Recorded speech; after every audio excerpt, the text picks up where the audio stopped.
जुलाई 2019 की रात मीरा रोड में हुई एक हत्याकांड ने पूरे इलाके को हिलाकर रख दिया था।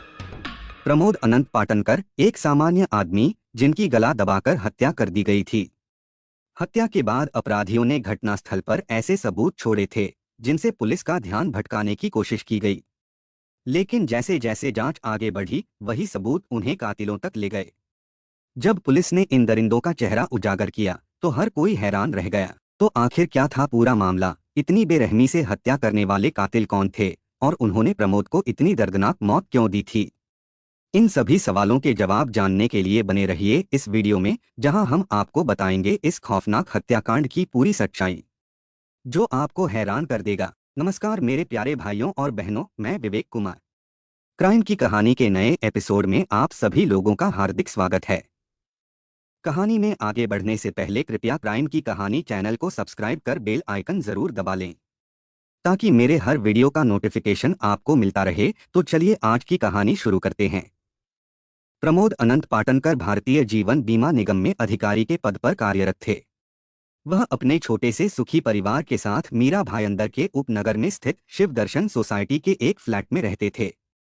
परिवार में उनकी पत्नी दीप्ति पाटनकर और लगभग 4 साल की एक प्यारी सी बेटी थी। यह परिवार बाहर से देखने पर एक आदर्श जीवन जी रहा था, प्यार, स्नेह और सुरक्षा से भरपूर। 15 जुलाई 2019 की वह बरसाती रात किसी आम रात जैसी ही थी, शांत और नींद में डूबी हुई। घड़ी की सुइयां रात के 11 बजा रही थीं। दीप्ति अपनी बेटी को ननिहाल में छोड़कर थकी हुई लौट रही थी। जैसे ही वह सोसाइटी के गेट से अंदर आई, उसकी चाल में दिन भर की थकावट साफ झलक रही थी। लिफ्ट से ऊपर जाकर जब उसने अपने फ्लैट का दरवाजा खटखटाया तो कोई जवाब नहीं मिला। कई बार डोर बेल बजाई पर कोई हलचल नहीं हुई। चिंतित दीप्ति ने पर्स से दूसरी चाबी निकाली और दरवाजा खोला। दरवाजा खुलते ही जो दृश्य सामने था, उसने उसके पैरों तले जमीन खींच लिया। पूरे घर में सन्नाटा पसरा हुआ था, लेकिन फर्श पर पड़े प्रमोद पाटनकर के शरीर ने उस सन्नाटे को एक भयानक चीख में बदल दिया। उसकी घबराई हुई चीखें सोसाइटी की दीवारों से टकराईं और आसपास के लोग भागकर उसके फ्लैट की ओर दौड़ पड़े। हर कोई स्तब्ध था। ऐसा क्या हो गया था उस शांत से परिवार में? जब लोग फ्लैट के अंदर पहुंचे तो उन्होंने बेडरूम के फर्श पर प्रमोद पाटनकर की लाश देखी और एक पल को किसी को अपनी आंखों पर विश्वास नहीं हुआ। फ्लैट का सारा सामान बिखरा पड़ा था। लोग समझ नहीं पा रहे थे कि यह सब कैसे हो गया। दीप्ति पाटनकर ने खुद को किसी तरह संभाला। कांपते हाथों और आंसुओं से भरी आंखों के साथ उसने तुरंत अपने पिता भानुदास भावेकर को फोन किया, जो पास ही रहते थे। जब उन्होंने बेटी की टूटी बिखरी आवाज में यह भयावह खबर सुनी तो कुछ क्षण के लिए जैसे समय थम गया। वह समझ ही नहीं पाए कि क्या प्रतिक्रिया दें। यह सब अचानक और इतनी निर्ममता से कैसे हो गया। बिना समय गंवाए उन्होंने रोती बिलखती दीप्ति को हौसला दिया और फिर तुरंत पुलिस को सूचना दिया। उन्होंने नवघर थाने में हत्या की बात बताई और परिवार के अन्य सदस्यों को साथ लेकर दीप्ति के फ्लैट की ओर दौड़ पड़े। इधर जैसे ही थाने में सूचना पहुंची, थाना प्रभारी रामभाल सिंह हरकत में आ गए। वह तुरंत अपनी टीम के साथ घटनास्थल की ओर रवाना हो गए। उन्होंने मामले की गंभीरता को देखते हुए यह खबर न केवल अपने वरिष्ठ अधिकारियों को दी, बल्कि पुलिस कंट्रोल रूम और फॉरेंसिक टीम को भी सूचित कर दिया। घटनास्थल थाने से केवल 1 किलोमीटर की दूरी पर था, इसलिए सूचना मिलते ही थाना प्रभारी रामभाल सिंह अपनी टीम के साथ महज 10 मिनट में मौके पर पहुंच गए। जैसे ही पुलिस की जीप सोसाइटी के मुख्य द्वार पर रुकी, पहले से ही वहां जुटी भीड़ में हलचल मच गई। लोग सहमे हुए चेहरों और सवालों से भरी आंखों के साथ पुलिस को रास्ता देने लगे। रामभाल सिंह तेज कदमों से फ्लैट में दाखिल हुए। अंदर प्रवेश करते ही उन्होंने देखा, बेड के पास फर्श पर एक पुरुष का निश्चल शरीर पड़ा था और ठीक पास में एक महिला बिलख रही थी। उसकी चीखें दिल को चीरने वाली थीं। वह महिला मृतक की पत्नी दीप्ति पाटनकर थी। थाना प्रभारी रामभाल सिंह ने लाश की ओर झुककर गहनता से निरीक्षण किया। गले पर गहरे निशान थे, जैसे किसी ने कसकर फंदा डाला हो। उनके अनुभव ने तुरंत चेताया, यह मामला आत्महत्या का नहीं बल्कि सुनियोजित हत्या का है। फ्लैट की हालत भी कुछ कम नहीं कह रही थी। अलमारी के पंख खुले हुए थे, कपड़े और सामान इधर उधर बिखरे थे। पूरा कमरा मानो किसी तूफान से गुजरा हो। यह दृश्य साफ इशारा कर रहा था, शायद यह वारदात लूटपाट की नियत से अंजाम दी गई थी।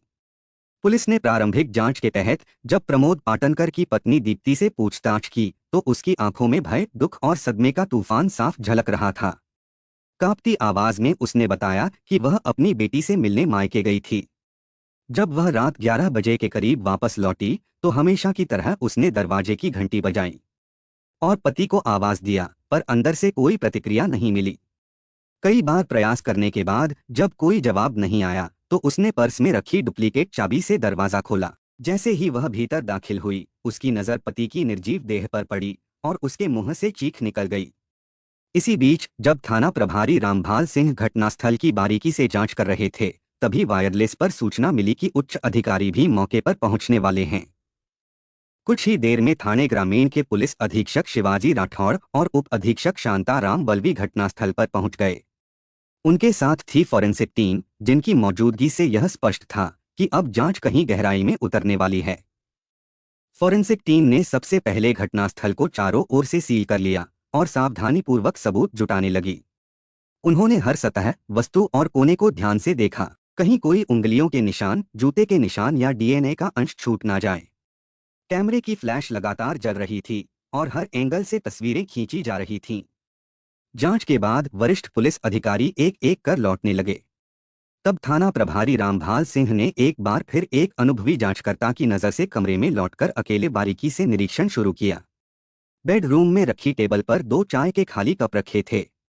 ध्यान देने पर एक कप के किनारे पर लिपस्टिक का हल्का गुलाबी निशान नजर आया।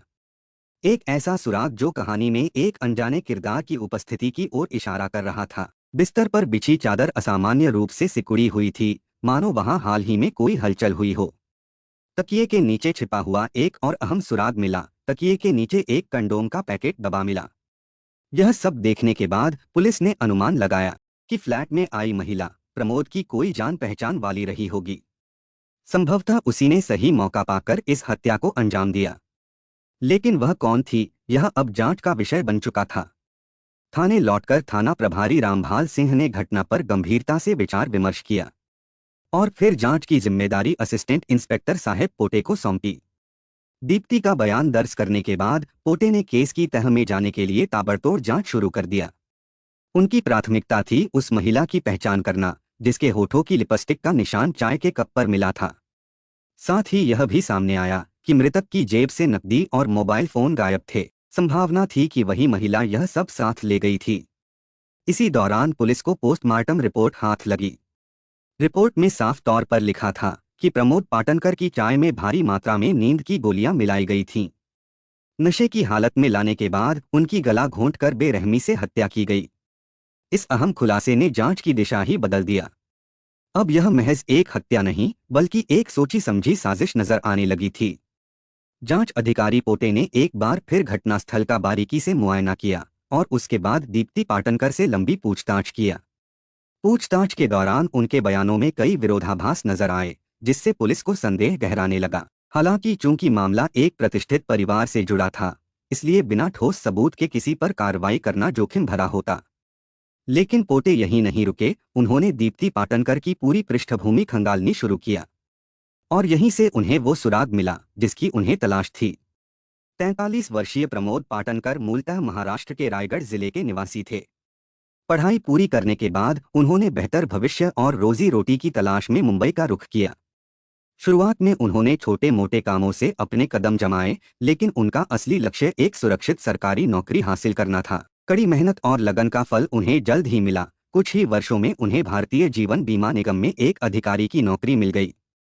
सरकारी नौकरी लगते ही उनके परिवार ने उनके विवाह की योजना बनाई और मीरा रोड निवासी भानुदास भावेकर की बेटी दीप्ति से उनका रिश्ता तय कर दिया। दरअसल दीप्ति पाटनकर के परिवार ने पहले उसके लिए अपने ही एक रिश्तेदार के बेटे समाधान पाषाणकर को पसंद किया था। समाधान न सिर्फ परिवार का जाना पहचाना था, बल्कि दीप्ति को भी वह बेहद पसंद था। दोनों के बीच मेल जोल भी अच्छा था और रिश्ता तय होने की उम्मीद जताई जा रही थी। लेकिन जब विवाह का अंतिम निर्णय लेना था तो दीप्ति के घर वालों को समाधान की तुलना में प्रमोद पाटनकर अधिक स्थिर और भरोसेमंद जीवन साथी लगे। सरकारी नौकरी और सरल स्वभाव के चलते उन्होंने दीप्ति की शादी प्रमोद से तय कर दिया। समाज और परिवार की मान मर्यादा के दबाव में दीप्ति को भी अपने पहले प्रेम समाधान पाषाणकर को भुलाना पड़ा। दीप्ति पाटनकर ने मुंबई कॉलेज से एमबीए की डिग्री हासिल की थी। पढ़ाई पूरी करने के बाद उन्होंने गोरेगांव के एक सरकारी स्कूल में शिक्षक की नौकरी ज्वाइन कर ली, जहां उन्हें प्रतिमाह 25,000 रुपए का वेतन मिलता था। शादी के बाद प्रमोद और दीप्ति मीरा भायंदर स्थित शिव दर्शन सोसाइटी के एक खूबसूरत फ्लैट में रहने लगे। दोनों की अच्छी खासी सैलरी थी और आर्थिक रूप से उन्हें कभी भी किसी कमी का सामना नहीं करना पड़ा। प्रमोद और दीप्ति का दाम्पत्य जीवन किसी बाहरी नजर से आदर्श ही लग रहा था। उनकी जिंदगी में कोई बड़ा संघर्ष या परेशानी नहीं थी। हर सुबह दोनों एक साथ काम पर निकलते, लेकिन उनका काम का समय अलग अलग था। दीप्ति दोपहर के बाद घर लौटती, जबकि प्रमोद शाम को घर पहुंचते थे। यह सामान्य सा दिनचर्या बन चुकी थी। हालांकि जिस प्यार और खुशी के साथ उनका जीवन चल रहा था, वह धीरे धीरे समय की करवट से बदलने वाला था। समय के साथ रिश्तों में आई यह चुप्पी और दूरी कहीं ना कहीं उनकी खुशियों को घेरने लगी थी। वह प्यार और हंसी खुशी जो कभी उनके बीच बसी थी, अब धीरे धीरे फीकी पड़ने लगी थी, जैसे वह सभी कुछ अचानक बदलने वाला था और यह बदलाव उनके नियंत्रण से बाहर था। सन 2014 में समाधान पाषाणकर एक काम के सिलसिले में मुंबई आया। ठहरने के लिए उसने दीप्ति पाटनकर के फ्लैट का रुख किया। दीप्ति ने उसे खुले दिल से स्वागत किया, जैसे पुराने रिश्ते की गहराई फिर से प्रकट हो रही हो। समाधान पाषाणकर दीप्ति की बुआ का बेटा था और दोनों के बीच एक पुरानी दोस्ती का रिश्ता था। दीप्ति ने बहुत समय पहले उन बीते दिनों को अपने दिल से निकाल दिया था, लेकिन समाधान के अचानक आगमन से वे सारी यादें फिर से ताज़ा हो गईं, जैसे वह सब कुछ फिर से जी रही हो। 35 वर्षीय समाधान पाषाणकर पुणे में रहकर एक फाइनेंस कंपनी में काम करता था। उसकी शादी हो चुकी थी और उसकी पत्नी एक बैंक में काम करती थी। उनके 2 बच्चे भी थे जो उनके साथ पुणे में रहते थे। समाधान का जीवन एक अलग ही दिशा में बढ़ रहा था, लेकिन दीप्ति के लिए वह एक अजनबी नहीं था। पुराने रिश्ते की छाव में फिर से एक खामोश सी खिंचाव महसूस हो रही थी, जैसे समय फिर से किसी मोड़ पर लाकर खड़ा हो गया हो। जब तक समाधान पाषाणकर प्रमोद पाटनकर और दीप्ति के फ्लैट में ठहरा रहा, तब तक दोनों ने उसका काफी ख्याल रखा, जिसमें दीप्ति की भूमिका कुछ ज्यादा ही प्रमुख थी।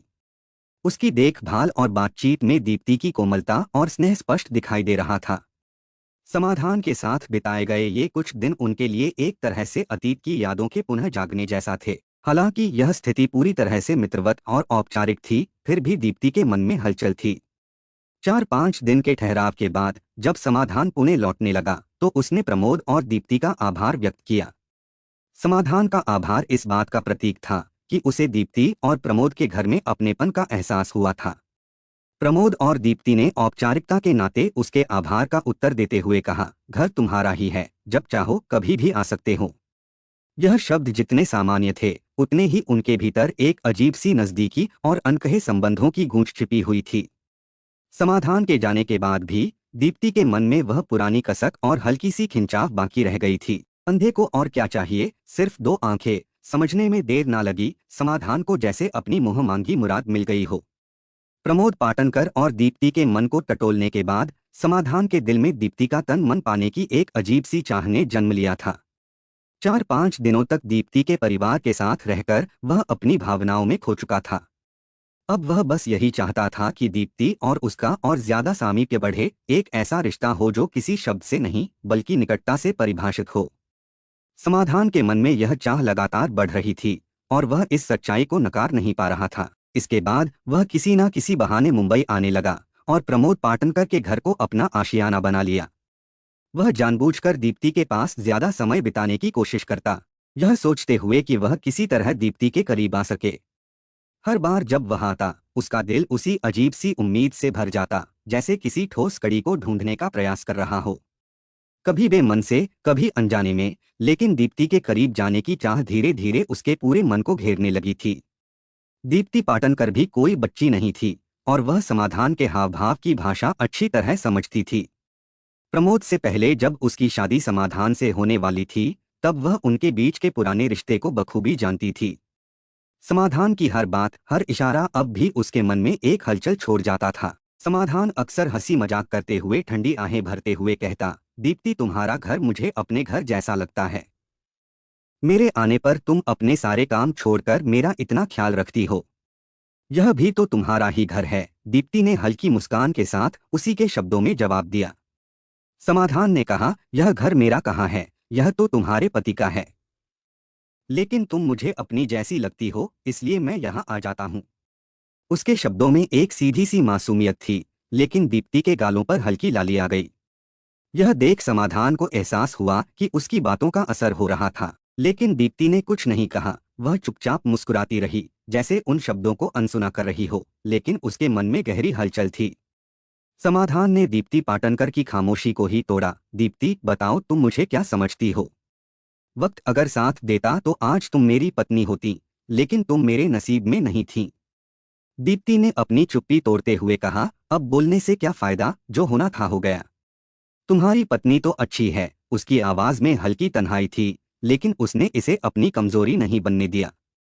समाधान ने ठंडी आह भरते हुए कहा, हाँ, लेकिन तुम्हारी जैसी नहीं है। फिर उसकी आवाज में एक अजीब सा आकर्षण था। दीप्ति, एक बात कहूं, अगर तुम मानो तो अभी भी वक्त है, हम दोनों एक हो सकते हैं।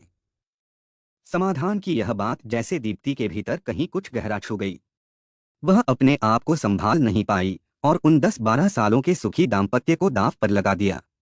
दीप्ति ने प्रमोद के प्रति अपनी वफादारी को भूलकर समाधान की बाहों में आ गिरने का निर्णय लिया। एक बार जब मर्यादा की कड़ियां टूटीं तो फिर वह टूटती ही चली गईं।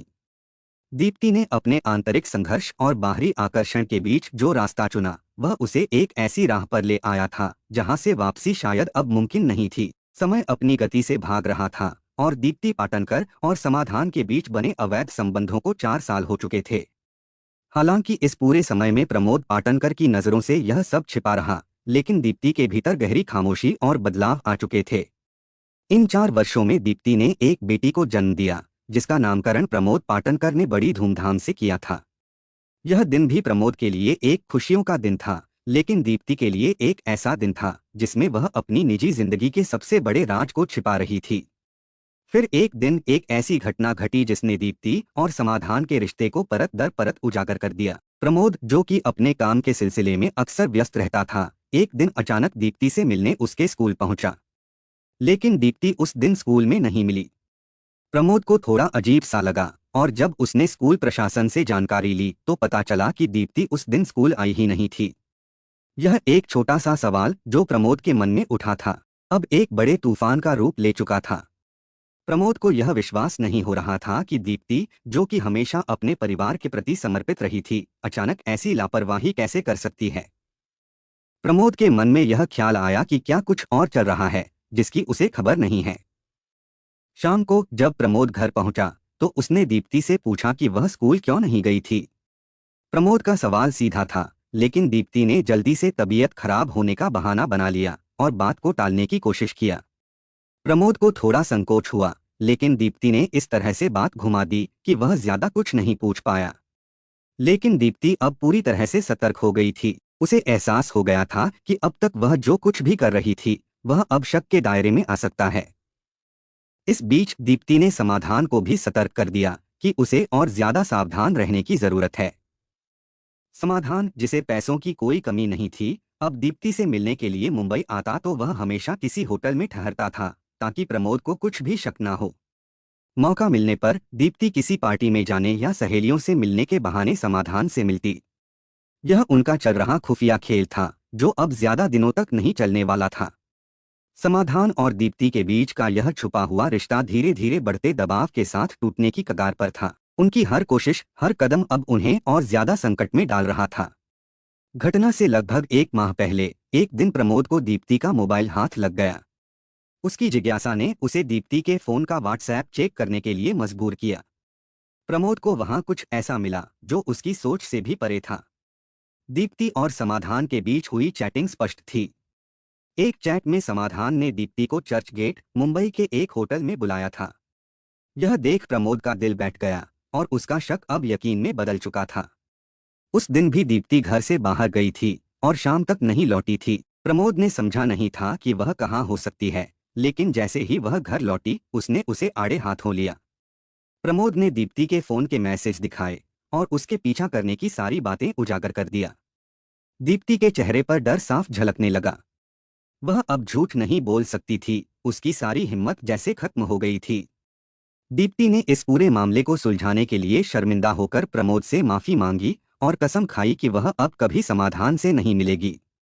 यह पल दीप्ति के लिए बेहद कठिन था, क्योंकि उसे पता था कि अब प्रमोद के विश्वास को फिर से हासिल करना आसान नहीं होगा। उसकी गलती ने सब कुछ बदल दिया था और उसने अपने पति के सामने अपने जुर्म को स्वीकार किया।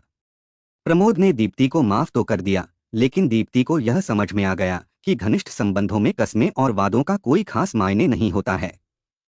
उसे अब प्रमोद की अपेक्षा समाधान अधिक आकर्षक लगता था और उसे यह एहसास होने लगा कि प्रमोद उसकी राह का कांटा बन चुका है। वह इस कांटे को हमेशा के लिए समाप्त करना चाहती थी। इस बारे में उसने समाधान से बात की और समाधान भी दीप्ति के इरादों को समझ गया। अब यह दोनों मिलकर एक खतरनाक योजना बना रहे थे। घटना के एक सप्ताह पहले समाधान ने दीप्ति को नींद की गोलियां लाकर दिया। दीप्ति ने उन्हें प्रमोद की चाय में मिलाकर देने की योजना बनाई। पहले 2 बार उसने प्रमोद को 10-10 गोलियां चाय में मिलाकर दी, लेकिन आश्चर्यजनक रूप से उन गोलियों का प्रमोद पर कोई असर नहीं हुआ। उसकी सहनशक्ति और शरीर ने उन गोलियों को किसी भी असर के बिना हजम कर लिया। इस बीच दीप्ति की उम्मीदें टूट रही थीं, लेकिन समाधान ने हार मानने की बजाय तीसरी बार एक और योजना बनाई। एक दिन घटना से ठीक पहले समाधान ने दीप्ति को 20 नींद की गोलियां दी और उसे निर्देश दिया कि अब वह इन्हें एक साथ प्रमोद को दे दे, ताकि कोई भी गलती ना हो और प्रमोद पर यह गोलियां असर करें। शाम 7:30 बजे ऑफिस से लौटने के बाद दीप्ति ने वही किया जैसा समाधान ने उसे बताया था। उसने नींद की 20 गोलियां चाय में घोलकर अपने पति प्रमोद पाटनकर को दे दिया। आधे पौने घंटे बाद जब प्रमोद पर गोलियों का असर पूरी तरह से हो गया और वह गहरी नींद में डूब गया, तो दीप्ति ने समाधान को फोन किया और उसे अपने घर बुला लिया। समाधान आधे घंटे में दीप्ति के फ्लैट पर पहुंच गया। दोनों ने फिर मिलकर गहरी नींद में पड़े प्रमोद पाटनकर को मौत के घाट उतार दिया। दीप्ति ने प्रमोद के पैरों को कसकर पकड़ लिया, जबकि समाधान ने उसकी गर्दन में रस्सी डालकर उसे कस दिया। यह वह पल था जब दीप्ति ने अपने दाम्पत्य जीवन को खत्म करने का पूरा निर्णय लिया था और समाधान ने उसे इस घिनौने अपराध में पूरी तरह से सहयोग किया। प्रमोद पाटनकर की हत्या, जो अब तक उनके रिश्ते की चुप्पी में एक असलियत बन चुकी थी, अब एक खौफनाक सत्य बन चुकी थी। प्रमोद की हत्या के बाद दीप्ति और समाधान ने शव को बिस्तर से उठाकर फर्श पर डाल दिया और फिर उसी बिस्तर पर तन मन की प्यास बुझाने के बाद उन्होंने पूरी साजिश को एक नया मोड़ दिया। हत्या के बाद दीप्ति ने अपने मायके जाने का फैसला किया, जबकि समाधान अपनी साजिश को पूरा करने के लिए आगे बढ़ा।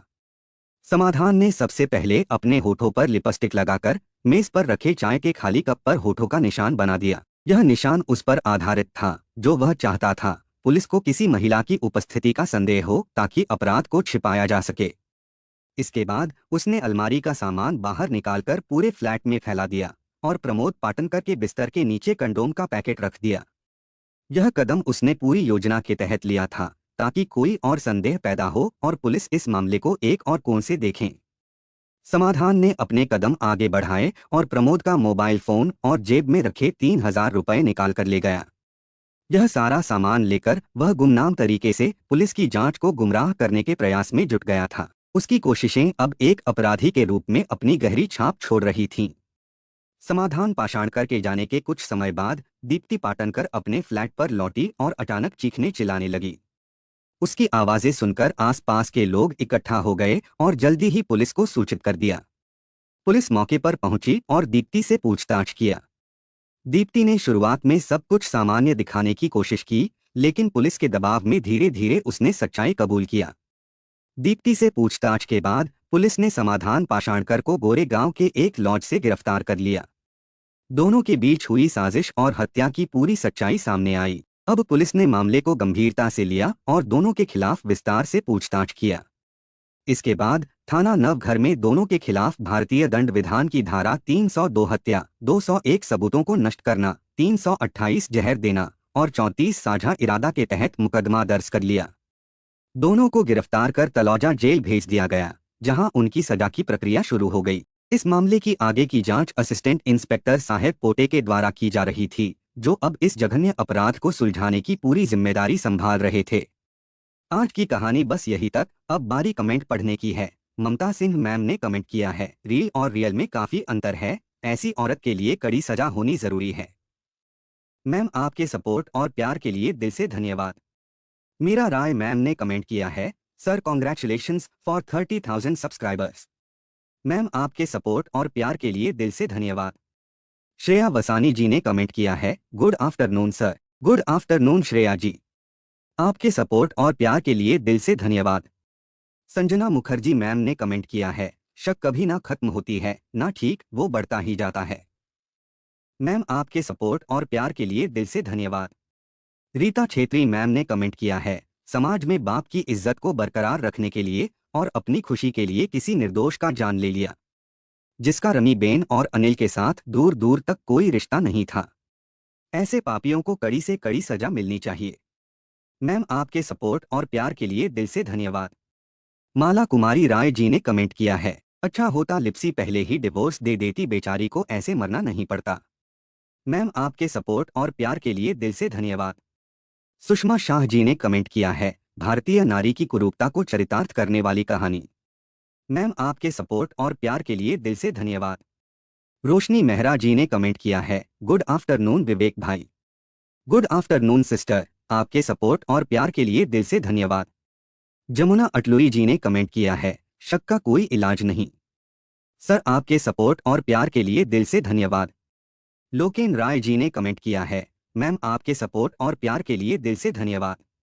दीपा सिंह जी ने कमेंट किया है, विवाह जैसा पवित्र बंधन अब कलंकित होता जा रहा है, विवाहेतर संबंध और वासना रिश्ते में बढ़ती जा रही है। आखिर क्या हो गया है, लोगों को अपने बच्चे के बारे में भी नहीं सोचते और अंत में एक की मौत और दूसरा जेल जाता है, कहीं का नहीं रहता। फिर भी लोग नहीं समझते। सिस्टर अगर ऐसे लोग ठीक से सोचते तो अपराध होता ही नहीं। आपके सपोर्ट और प्यार के लिए दिल से धन्यवाद। यास्मीन जी ने कमेंट किया है, बहुत दुख हुआ यह सुन के, कैसे जालिम लोग हैं इस दुनिया में, पता भी है कि पकड़े जाना है फिर भी लोग कत्ल करने से नहीं डरते हैं। Yasmin from USA. मैम आपके सपोर्ट और प्यार के लिए दिल से धन्यवाद। कल्पना लिंबू जी ने कमेंट किया है, मैम आपके सपोर्ट और प्यार के लिए दिल से धन्यवाद। धर्मेंद्र दहिया जी ने कमेंट किया है, गुड आफ्टरनून सर जी। सर गुड आफ्टरनून, आपके सपोर्ट और प्यार के लिए दिल से धन्यवाद। सरिता राय जी ने कमेंट किया है, मैम आपके सपोर्ट और प्यार के लिए दिल से धन्यवाद। अनुज कुमार जी ने कमेंट किया है, कुछ बातें गलत है कुछ सही है। सर आपके सपोर्ट और प्यार के लिए दिल से धन्यवाद। शब्बीर काबू जी ने कमेंट किया है, सर आपके सपोर्ट और प्यार के लिए दिल से धन्यवाद। करिश्मा मौर्य जी ने कमेंट किया है, मैम आपके सपोर्ट और प्यार के लिए दिल से धन्यवाद। तहर भाई जी ने पाकिस्तान से कमेंट किया है, सर आपके सपोर्ट और प्यार के लिए दिल से धन्यवाद। मनोज प्रभाकर जी ने कमेंट किया है, सर आपके सपोर्ट और प्यार के लिए दिल से धन्यवाद। राहुल जयकर जी ने कमेंट किया है, फर्स्ट लाइक कमेंट विवेक जी। सर आपके सपोर्ट और प्यार के लिए दिल से धन्यवाद। खुशी खान जी ने कमेंट किया है, कुछ लोग कहते हैं कि बहुत अच्छी स्टोरी, ये भी ना जाने क्या किसी मौत की स्टोरी कैसे अच्छी हो सकती है, लेकिन सुनाने का तरीका अच्छा हो सकता है। मैम आपके सपोर्ट और प्यार के लिए दिल से धन्यवाद। शफीकुल हसन जी ने कमेंट किया है, रुड़की से ही कहानी सुन रहा हूं। सर आपके सपोर्ट और प्यार के लिए दिल से धन्यवाद। गणपत सिंह भाटी जी ने कमेंट किया है, सर आपके सपोर्ट और प्यार के लिए दिल से धन्यवाद। मेक HD नाम के आईडी से कमेंट आया है, सोच समझ के दोस्ती करना चाहिए। आपके सपोर्ट और प्यार के लिए दिल से धन्यवाद। मेरे कुछ भाई और बहन ऐसे भी हैं जो डेली के लिसनर हैं, हर वीडियो को देखते हैं और कमेंट करते हैं, जैसे डेविड सर, विवेक जी, श्याम बहादुर गुप्ता जी, गणेश सौद जी, जहीर डॉन जी, सिमरन सावी जी, कंचन पटेल जी, सनी भंडारी जी और सभी भाई बहनों को शुक्रिया जो मेरे वीडियो को लाइक शेयर और कमेंट करते हैं। आप लोग ऐसे ही अपना प्यार बनाए रखिए, मैं आप लोगों के लिए रोज नए वीडियो लाता रहूंगा। कहानी को लास्ट तक सुनने के लिए आपका धन्यवाद। इस कहानी के बारे में अपनी राय कमेंट करके ज़रूर बताइएगा और ऐसी ही अपराध की सच्ची कहानियों के लिए हमारे चैनल क्राइम की कहानी को सब्सक्राइब कर लीजिए। कहानी को लाइक और शेयर ज़रूर करें। धन्यवाद।